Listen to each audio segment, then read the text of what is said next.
நம்மில் பல பேருக்கு என்ன தெரியுமா பிரச்சனை? இங்க இருக்கிறவங்களோட இல்ல, நானே என்னையும் சேர்த்துட்டு தான் சொல்றேன். போலித்தனமாக இருக்கிறோம். ஏதோ ஒரு முகமுடியை போர்த்திக் கொள்கிறோம்.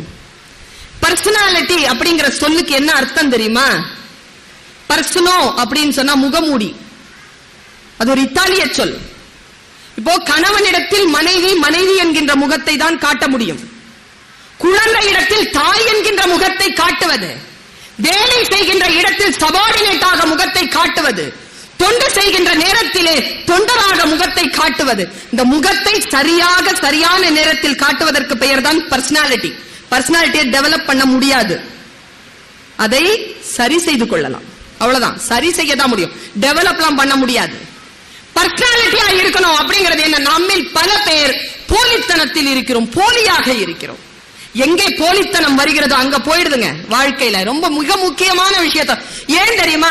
நான் பேசுவது, நான் சேனல்ல பேசினா யாருமே சேனல்ல மாத்த மாட்டாங்கன்னு என்கிட்ட எல்லாரும் சொல்றாங்க.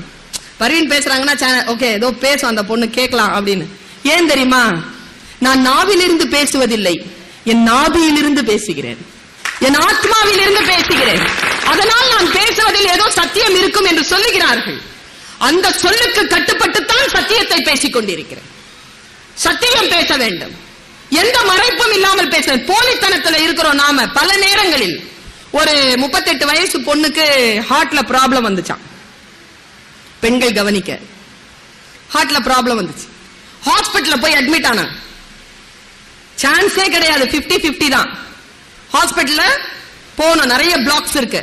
ஹாஸ்பிட்டலுக்கு அட்மிட் ஆயிட்டா, ஆபரேஷன் தியேட்டர்ல போய் அனஸ்தீசியா கொடுத்துட்டாங்க. கவனமா கேளுங்க, அனஸ்தீசியா கொடுத்துட்டாங்க.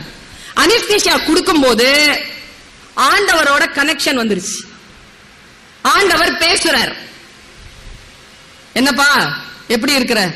ஆண்டவா 38 வயசுலயே கூப்பிட்டுக்க போறியா? என்ன இன்னும் வாழணும்னு ஆசையா இருக்கா? ஆமா ஆண்டவா. சரி, இன்னும் ஒரு 22 வருஷம் வாழ்ந்துட்டு வா. 22 வருஷமா? எஸ், சாங்ஷன் சொல்லிட்டு கனெக்ஷன் கட் ஆயிடுச்சு. இவ வந்து பெட்டுக்கு வந்துட்டா. பெட்டுக்கு வந்து கண் விழிச்சு பாக்குறா, ஹாஸ்பிட்டல்ல வியந்து நிக்குது. மிராக்கல் நடந்திருக்கு, எதுவுமே இல்ல, அப்படி பொழைச்சிட்டா, ஒரு பிரச்சனையும் இல்ல. சரி, பிரச்சனை இல்லைன்னு சொல்லி தெரிஞ்ச உடனே அவ எழுந்திருச்சு உட்காந்தா. 3 நாள்ல டிஸ்சார்ஜ். தன்னுடைய முகத்தை பாக்குறா, கொஞ்சம் டல்லான மாதிரி தெரியுது.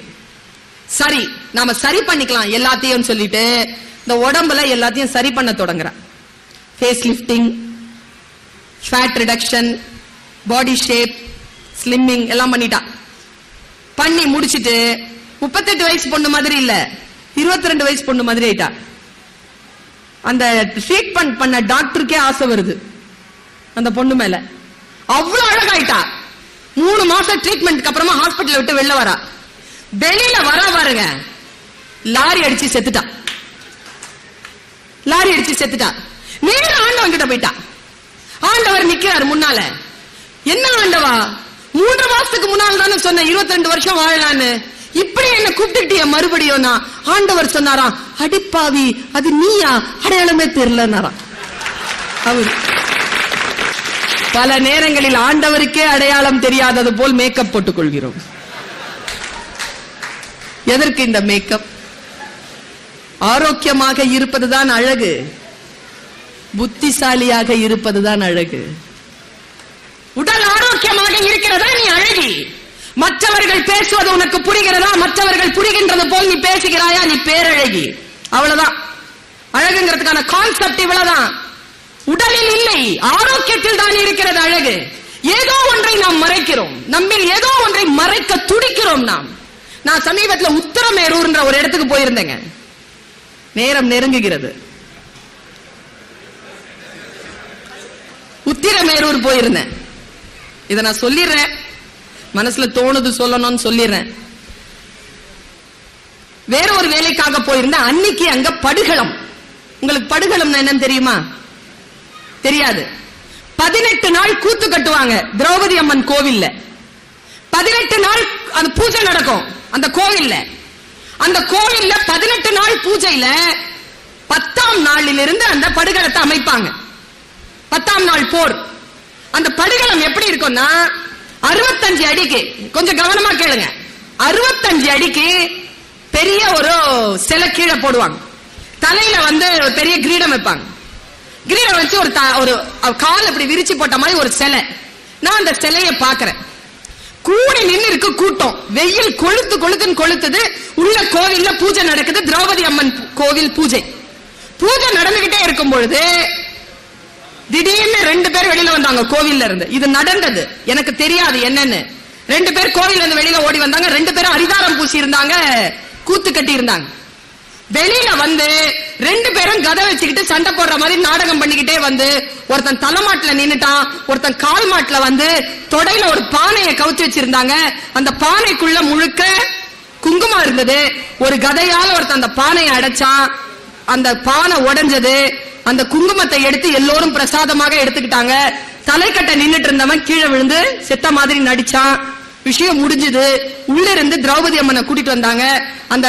அந்த குங்குமத்தை எடுத்து தலையில பூசி பூ வச்சு உள்ள கூட்டு போயிட்டாங்க. இவ்வளவுதாங்க காட்சி. எனக்கு என்னன்னு புரியல. நான் என்னன்னு கேட்டேன். ஒரு வயதான பாட்டி சொன்னா துரியோதன வதம் நடந்தது. அவ சொன்னா துரியோதன வதம் நடந்தது. நான் சொன்னேன் அது என்ன தொடையில பானைன்னு கேட்டேன். அந்த அம்மா சொன்னதுங்க, இந்த நம்ம நாட்டில் இருக்கக்கூடிய முதியவர்களை இழந்து விட்டோம் பெரியவர்களை. நாம் முதியவர்களை ரொம்ப மோசமான வகையில் இழந்திருக்கிறோம். சென்னையில எல்லாம் சிட்டுக்குருவி இல்ல. நான் ஒரு பத்திரிகைக்கு எழுதினேன், முதியவர்களும் முற்றங்களும் இல்லாத ஊரில் சிட்டுக்குருவிகள் எப்படி இருக்கும்? வராது. முதியவர்கள் இல்லாத வீட்டிலே சிட்டுக்குருவி இல்ல, யாருமே வரமாட்டாங்க. இன்றைக்கு இல்லை, முதியவர்களை தவற விட்டு விட்டா. அந்த முதிய பாட்டி என்கிட்ட சொன்னா, இந்த கதை உனக்கு தெரியாதான்னு கேட்டா. தெரியாது பாட்டி. என்ன ஆச்சுன்னா, அந்த அந்த அந்த சொல் இருக்குதே, அந்த பாட்டி சொன்ன சொல் கல்வெட்டுங்க. அது அந்த அம்மா சொல்லுச்சு, இந்த மகாபாரத போர்ல துரியோதனனை சாகடிக்கணும்ட்டு பீம சபதம் செஞ்சான். நான் சொல்றது அப்ளிகேஷன் தான், நான் மகாபாரதத்தை சொல்ல வரல. நான் சொன்ன ராமாயணமோ எனக்கு வாலி பெருமையை சொல்ல வேண்டும் என்ற அவசியத்தினால் சொல்லல. நம்ம அண்ணனா நான் வாலிய பார்த்தேன். அவன் சாகும்போது நமக்காக பேசுறவங்கிறதுனால பேசினேன். மகாபாரதத்தையும் அதுக்காக தான் பேசுறேன். அவன் சொன்னா, சபதம் செய்து விட்டான் பீமன். காந்தாரிக்கு தெரிந்து போனது. காந்தாரி யார்? துரியோதனனுடைய அம்மா, திருதராஷ்டிரனுடைய மனைவி. தன் கணவனுக்கு கண்கள் இல்லை என்பதற்காக திருமணம் முடித்த அடுத்த 100-200 ஆண்டுகளாக கண்களை கட்டி வைத்துக் கொண்டிருக்கக்கூடிய கற்புக்கரசி. தன் மகன் மீது அவ்வளவு பாசம் அவளுக்கு. தாய்க்கு யார் மேலங்க பாசம் இருக்கும்? புள்ள மேலதானே. அது உண்மை தெரியுமா? மனம் பேதலிச்சு போன தாயால கூட மறக்க முடியாதது புள்ள பாசத்தை மட்டும்தாங்க. மனம் பேதலிச்சு போனா கூட அவளால புள்ள பாசத்தை விட முடியாது. அவ என்ன செய்யறா? துரியோதனனை கூப்பிடுறா. துரியோதனா, என்கிட்ட வா, உன்னை கொல்வதற்கு திட்டம் போட்டு இருக்கிறார்கள். நானா அந்த பாண்டவர்களா அந்த கிருஷ்ணரான்னு பாக்குறேன்.